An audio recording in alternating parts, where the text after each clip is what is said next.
Today, we're diving into the story of a grape that's kind of like a secret agent. Seriously, it was born in a lab, spent decades as a workhorse, got totally forgotten, and then, bam, found a new life as a star. This is not just any red grape. This is a survivor, and it has an absolutely fascinating story. So let me ask you a quick question. When you think of red wine, you picture red grapes, right? Of course. But get this. For almost every single red grape out there, if you squeeze it, the juice that comes out is actually clear. Totally clear. The color comes later from the skins. But there's an exception. A grape that is red all the way to its core. And that exception has a name. It's a teinturier grape, or uva tintuera if you're in Portugal. And this is its superpower. While other grapes have clear pulp inside, a tintuaria is red through and through. And that one simple fact, it's the key to its entire wild story. So where on earth did this crazy grape come from? You'd be forgiven for thinking it's some ancient, wild thing discovered in a forgotten valley. But the truth is, well, it's a lot more modern and a lot more scientific than that. That's right. Our story doesn't start in an ancient vineyard. It starts in a French laboratory back in the 19th century. This grape wasn't discovered, it was designed. It was invented to solve a very specific problem that winemakers were struggling with back in the day.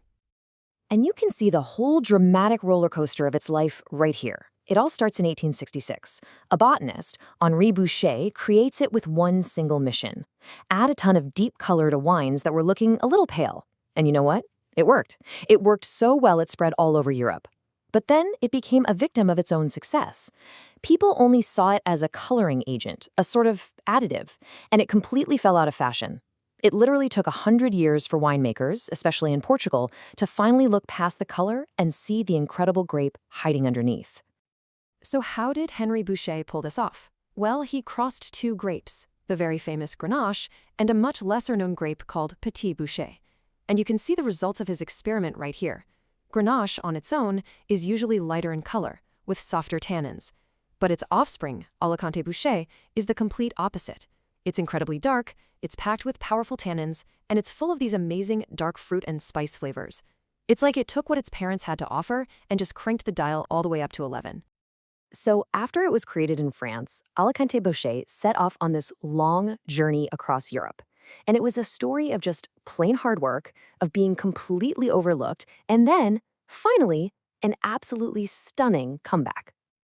For decades, this grape was the ultimate blue-collar worker of the wine world. The slide calls it the unsung hero, and that's perfect. Think of it like a character actor who always makes the main star look good, but never gets their own name on the poster. It was thrown into blends to give other wines that deep color and solid structure, but it hardly ever got any of the credit. It was just seen as useful, maybe a little rustic, but never the main event. And then, everything changed. And it changed in Portugal. To be specific, in the vast, sun-drenched plains of the Alentejo region. The winemakers there saw a grape that absolutely loved the heat and was unbelievably tough. And they weren't just looking for something to blend. They started asking a new question. Hey, what if we let this grape be the star of the show? This quote just says it all. It perfectly captures that huge shift in thinking. Winemakers finally started to see Pinot Grigio its job as a coloring agent. They started treating it with respect, making wine from just this grape, all on its own. And what they discovered was that behind that intense color was a wine with a massive personality, an incredible character. And while Alentejo is definitely its modern spiritual home, believe me, this grape is a world traveler. Over in Spain, they call it Garnacha tinturera. It's still hanging around in its French homeland, and it's found new places to thrive in the heat of California, Chile, and Australia. It just goes to show you, this grape isn't some niche Portuguese thing. It's a survivor that can make a home for itself almost anywhere. All right, so we've talked about its crazy color and its dramatic history. But what does the wine actually taste like? Because this, my friends, is where the story gets really, really good. Yeah, you can forget about simple, one-note wines. This is a full-on symphony in a glass. You get hit with these huge, dark fruit flavors. Think blackberry, plum. But then you start to notice all these other layers. There's ripe cherry, a little kick of black pepper, and these awesome earthy notes, kind of like cocoa or a walk in the forest. And the really good ones, they even have this beautiful hint of violets. We're talking about a seriously complex wine. Okay, so you go out and grab a bottle. What in the world do you eat with it? Well, a wine this bold needs food that can stand up for itself. So think salty, hard cheeses, like a good pecorino. It's an absolute dream with hearty meats. We're talking grilled steak, roasted lamb, that kind of thing.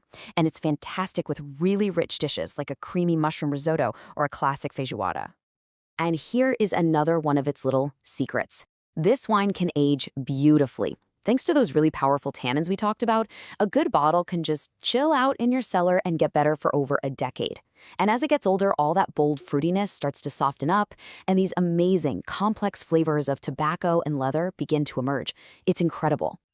So, after more than 100 years of being misunderstood, Alicante Bouschet is finally getting the respect it deserves.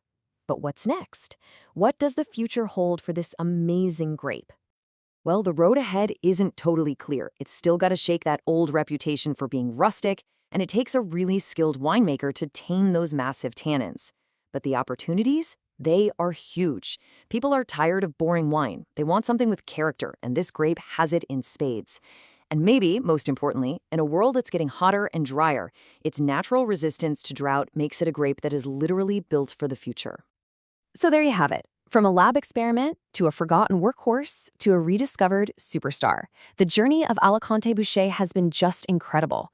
With its one-of-a-kind character and its ability to handle a changing climate, the real question isn't if it deserves a spot at the top, but just how high it can climb. Could this be the next big global wine star? There's only one way to find out. Maybe you should grab a bottle and decide for yourself.